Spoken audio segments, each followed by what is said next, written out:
কথায় আছে না, গিরগিটি যেমন রং পাল্টায়, এখন হয়ে গেছে আকাশটাও সেম। 1 সেকেন্ডের মধ্যে বৃষ্টি, আবার 1 সেকেন্ডের মধ্যে রোদ উঠে যাচ্ছে। এই কয়েকদিন ধরে বেশ এরকমই হচ্ছে, রোদ বৃষ্টি লেগেই আছে।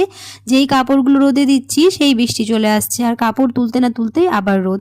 তাই আমার মনে হচ্ছে গিরগিটির মতো আকাশটাও রং পাল্টে ফেলছে। এই রোদ আর বৃষ্টি তো লেগেই থাকবে। এই বৃষ্টিতে একটুখানি তেলে ভাজা আর সাথে যদি গরম চা থাকে তাহলে তো মন্দ হয় না। তবে ভিডিও শুরুতে দেখতে পেলে যে স্ন্যাক্সগুলো খুব সুন্দর করে প্লেটিং করছি, ওটা মোটেও নিজেদের জন্য নয়। নিজেদের জন্য হলে যেরকম করে কিনে আনতাম সেরকমই খেয়ে ফেলতাম। আসবে হচ্ছে মাসি, তার জন্য এত সুন্দর করে প্লেটিং করে নিচ্ছি। তো এখানে আছে হচ্ছে চপ, সিঙ্গাড়া, সস, বিস্কুট আর চাটা হচ্ছে। একদিকে বৃষ্টি আর অন্যদিকে মাসি আসবে, তারই আয়োজন। এই ছিল আমাদের বৃষ্টির দিনের সন্ধ্যেবেলার স্ন্যাক্স। কারা কারা এরকম খেতে পছন্দ করে অবশ্যই আমাকে জানি। বান্ধবীগণ, অনেকেরই মনে হতে পারে যেরকম সুন্দর করে প্লেট সাজিয়ে হয়তো প্রতিদিনই খায়, মোটেই নয়। এরকম অত সুন্দর করে সাজানোর সময় হয়ে ওঠে না, যেই আনে টুক করে খেয়ে নি। কারা কারা এরকম আছো যে গেস্ট আসলে এরকম সুন্দর করে সাজিয়ে গুছিয়ে দাও আর নিজের বেলায় কিছু নাই, অবশ্যই আমাকে কমেন্টে জানিও।